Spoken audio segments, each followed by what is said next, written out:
Alléluia, Alléluia. Un grand prophète s'est levé parmi nous et Dieu a visité son peuple. Alléluia. Le Seigneur soit avec vous. Évangile de Jésus-Christ selon saint Luc.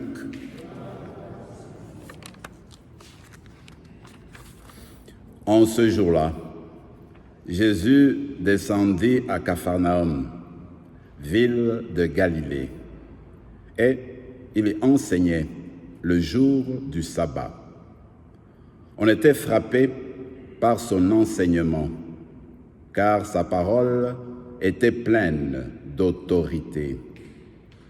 Or, il y avait dans la synagogue un homme possédé par l'esprit d'un démon impur, qui s'est mis à crier d'une voix forte.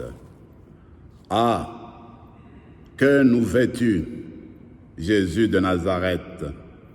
Es-tu venu pour nous perdre? Je sais qui tu es.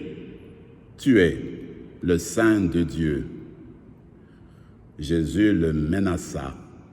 « Silence, sors de cet homme. » Alors, le démon projeta l'homme en plein milieu et sortit de lui sans lui faire aucun mal. Tous furent saisis d'effroi et ils se disaient entre eux, « Quelle est cette parole? Il commande avec autorité et puissance aux esprits impurs et ils sortent. » Et la réputation de Jésus s'est propagée dans toute la région. Acclamons la parole de Dieu.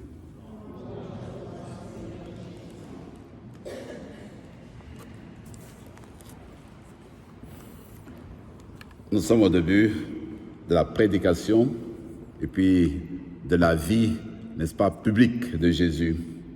Alors, il a pris déjà l'habitude d'aller souvent à la synagogue pour prêcher. Mais tout de suite, au début de sa prédication, tout le monde s'est rendu compte qu'il y avait quelque chose de spécial avec ce prophète-là. Il avait comme une parole d'autorité, la manière de faire les choses.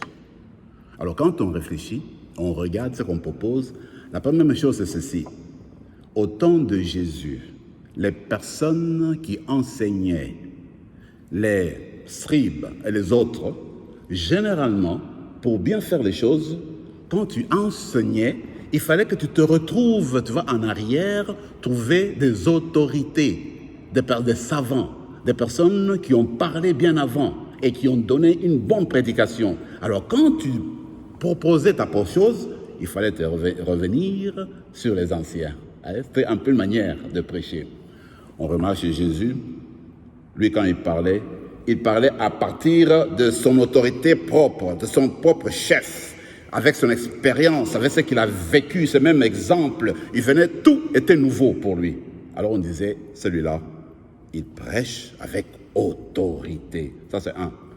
Deuxièmement, quand on le voit comment il annonçait la parole de Dieu, effectivement, et là ça dégageait une autorité, une puissance, c'est qu'il donnait même autorité aux esprits mauvais. Il dit, sors de celui-là. Alors il transformait les personnes et il apportait une nouvelle naissance aux personnes qui l'écoutaient et faisait du bien pour les personnes qui étaient là, qui étaient sous l'emprise du mal, sous l'emprise du démon. L'autorité qui vient de la parole de Jésus.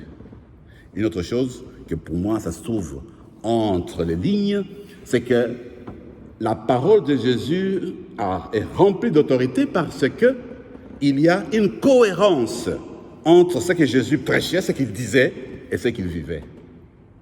Déjà, il remarquait ce que Jésus disait là, ce qu'il demandait de faire lui-même, le faisait lui-même, donnait l'exemple.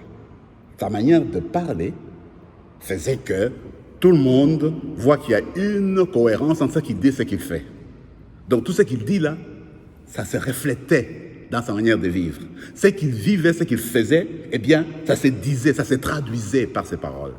Donc, une personne qui avait beaucoup d'autorité. Voilà pourquoi, aujourd'hui, moi, je me dis, nous allons nous tourner vers le Seigneur pour nous rappeler cette parole qui est une parole qui a rempli beaucoup d'autorité. Regardez une image que j'aime beaucoup. Regardez quand le Seigneur crée le monde, au début. Eh bien, il dit soleil, soleil apparaît. La parole de Dieu qui est force. Alors, quand Jésus annonce, quand il nous parle, même quand Dieu nous dit, il dit, écoutez, à la confesse, tu es pardonné, comme il dit, c'est la parole de Dieu qui le dit et qui te change, qui te transforme. Alors, quand on se met à prier, on a besoin de la connaissance, on a besoin de l'aide de Dieu, on a besoin que Dieu vienne nous changer. Il suffit qu'on se mette avec foi, que le Seigneur te dise, ma fille, mon fils, voilà ce que tu demandes.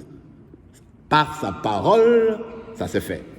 Ça, c'est l'autorité du Fils de Dieu, l'autorité de la parole. C'est que vous et moi, aujourd'hui, nous allons demander cette grâce-là, que quand on se tourne vers Jésus, on va demander la force de sa parole. Que la force qu'il avait, l'autorité qu'il avait d'écraser le mal, d'écraser le péché, eh bien, qu'on reçoive cette force-là de lui. Quand on l'accueille dans notre âme, dans notre corps, dans nos paroles à nous-mêmes, que ce que nous disions, eh bien, reflète la puissance de Jésus, l'autorité de Jésus, pour que nous puissions écraser le mal autour de nous, que nous puissions refuser la violence autour de nous, et que cela soit une force qui vient de Jésus, qui vient nous changer. Parce que de nous-mêmes, on ne peut pas toujours réussir, on a besoin de la présence de l'Esprit de Dieu, justement, pour changer les personnes, d'abord par nous-mêmes, autour de nous. Voilà, on va demander cette grâce spéciale aujourd'hui. La demande que nous avons au fond de nous-mêmes, demandons au Seigneur. Et avec foi, le Seigneur va dire un mot et la chose va apparaître en nous. Amen.